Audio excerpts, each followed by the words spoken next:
নমস্কার, আমি সৌমিতা দত্ত, বেঙ্গলিয়ান কা হিন্দি আপনারা দেখছেন, যেখানে আমি আজকে বাংলা ভিডিওটা করছি।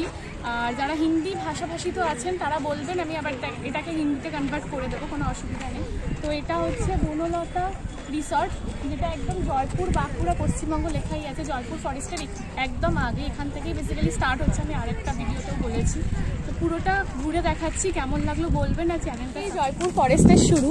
তো আমি আগে বনলতাটা পুরো দেখিয়ে নিই, এরপর যাব জয়পুর ফরেস্টে।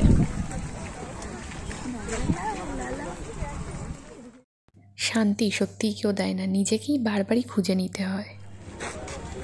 আপনারা চাইলে এই সাফারিও করতে পারেন। গাড়িটা কেমন বলবেন কিন্তু অবশ্যই। তেলেনা পোতা আবিষ্কারের মতো দেখতে দেখতে কখন যে লাল মাটির দেশে চলে আসবেন বুঝতেই পারবেন না। তো আমরা ফাইনালি এসে গেছি জয়পুর ফরেস্টে। দেখতেই পাচ্ছেন সেই বড় বড় গাড়ি যাচ্ছে। আমি বেশি মাঝখানে যেতে পারছি না, কারণ এখন প্রচুর গাড়ি আসছে। তো আমাকে খুব তাড়াতাড়ি এখান থেকে বেরোতে হবে, কারণ আমার টাইমিং খুব কম আর আমাকে তাড়াতাড়ি বাড়িতেও ঢুকতে হবে। জায়গাটা খুবই নিরিবিলি, খুবই সুন্দর। বনলতা থেকে খেয়ে দিয়ে আরামসে আপনারা এখানে সময় কাটিয়ে নিঃশ্বাস সুন্দরভাবে নিয়ে নেবেন, নিয়ে চলে যাবেন বাড়ি। ঠিক আছে, একদিনের ট্রিপের জন্য বেস্ট জায়গা বাঁকুড়ার জয়পুর ফরেস্ট। গ্রাম ছাড়া ওই রাঙামাটির পথ ধরে ধরেই এসে গেছি আজ বাঁকুড়া জেলায়। ইনারা এখানেই থাকেন আর এখানেই সমস্ত কাজ। জয়পুর ফরেস্টের উদ্দেশ্যে এসেছি আর বনলতা রিসর্টে না খেয়েই চলে যাব, এটা কিভাবে সম্ভব বলুন তো, যেখানে এত সুন্দর ব্যবহার আর এত রকমের খাওয়া দাওয়া। আমি যে বহুদিন ধরে বাইরের খাবার প্রেফার করি না সেটা অনেকেই ইতিমধ্যে জানেন। তাহলে কি খাবো চলুন দেখি। এরকম লাগছে।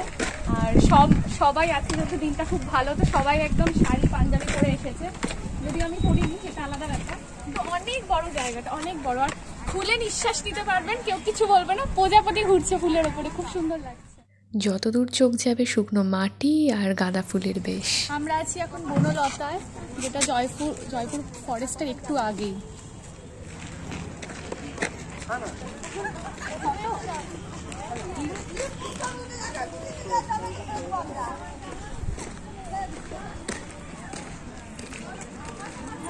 আমাদের শান্তির নীর এটা। জয়পুর ফরেস্টের মধ্যে সাধারণত হাতি আর হরিণ অনেক যাতায়াত করে, কিন্তু সেটা একদমই সকালে নয়, সেটা বেসিক্যালি রাত্রির দিকেই হয়। আর রাতে ভীষণ অন্ধকার, কারণ আলো একদমই নেই সেখানে। এখানে বিশেষত্ব হলো পশুপালনও করা হয়, অনেক রকম পশুই ছিল, তার মধ্যে কিছুটা ধরলাম। কচি শালপাতার মধ্যে আমাদের পরিবেশন করেছে ভাত, একটা চচ্চড়ি, আলু পোস্ত, শাক, লঙ্কা, লেবু আর ডালটা দিচ্ছে।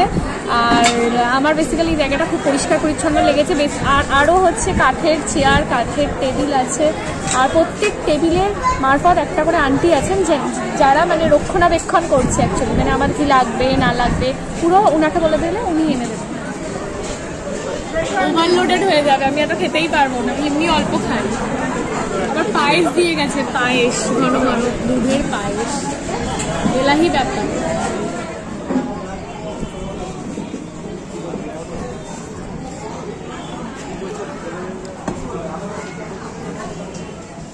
আমেজের সাথে তাল মিলিয়ে বেশি দেরি না করেই পরন্ত রোদ মাথায় করে চললাম আবার বাড়ির উদ্দেশ্যে।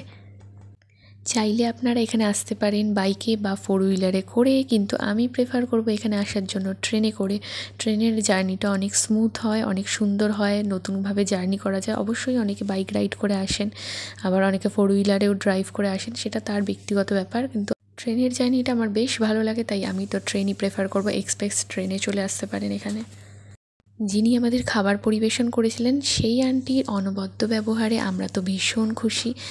ফেরার সময় বিকেলের দিকে 1 কাপ চা আর বাড়ির সামনে এসে মিয়ামোড় থেকে একটা পেস্ট্রি খেয়েই শেষ হয়েছিল সেই দিনটা। কেমন লাগলো অবশ্যই জানিয়ে দেবেন।